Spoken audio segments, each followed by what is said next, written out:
এই আমখিনি আমাৰ বাৰীৰ হয়। এই আমকেইটা মই এতিয়া পাৰি আনিলোঁ আৰু এই আমখিনি মই এতিয়া অলপমান দীঘল দীঘলকৈ কাটি হালধি সানি ৰ'দত শুকুৱাম। এই আমখিনি মই এনেকৈ দীঘল দীঘলকৈ কাটি ল'লোঁ।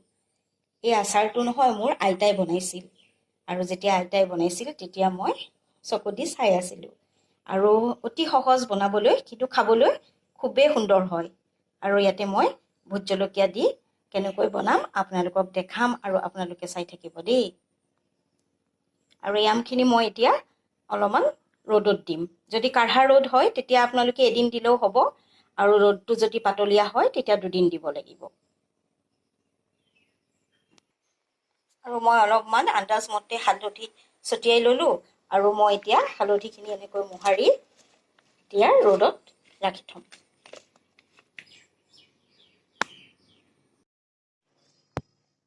আম মোৰ ৰ'দত দিয়া হৈ গ'ল আৰু এতিয়া আমখিনি মই এটা বটল এনেকৈ চিচাৰ বৈয়াম এটা ভালকৈ ধুই শুকুৱাই লৈছোঁ। লৈ পেলাই মই আমখিনি ইয়াতে ভৰাই যাম। আৰু এইখিনি মই জলকীয়া লৈছোঁ। জলকীয়াখিনি এইখিনি ৰঙা জলকীয়া এনেকুৱা দীঘল দীঘল, আৰু কেইটামান ভোট জলকীয়া লৈছোঁ। আৰু মই লৈছোঁ এইখিনি নহৰু।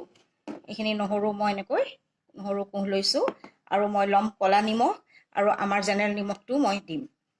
এতিয়া আপোনালোকে চাই থাকক, একেবাৰে ইজি হয় এইটো আচাৰ। আপোনালোকে বনাব, গৰমত খাবলৈ খুবেই ভাল হয়। আৰু আমখিনি মই এনেকৈ ভৰাম।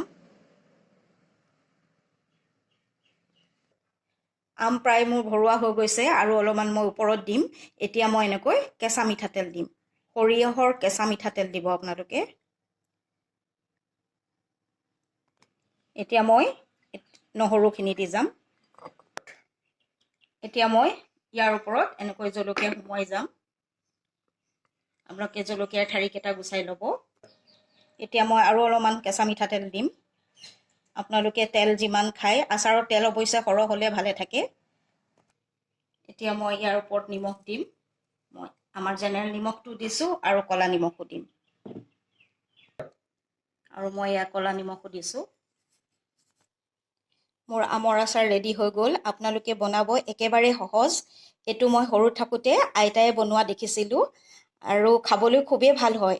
আৰু আপোনালোকে এনেকৈ ঢাকনখন খুলি কেইদিনমান, 2-এদিন ঢাকনখন খুলি ৰ'দত দিব। তাৰ পাছতে আপোনালোকে 10-12 দিনৰ পিছত ৰ'দত দি আপোনালোকে তাৰপিছত আচাৰটো যেতিয়া পকি যাব তেতিয়া আপোনালোকে গৰম দাইল ভাতৰ লগত খাব। ইমানেই সুন্দৰ লাগে নহয় খাবলৈ, লগত আৰু একোৱেই নালাগে। মোৰ ভিডিঅ'টো চাই আপোনালোকে লাইক, কমেণ্ট, শ্বেয়াৰ কৰিব বুলি আশা কৰিলোঁ।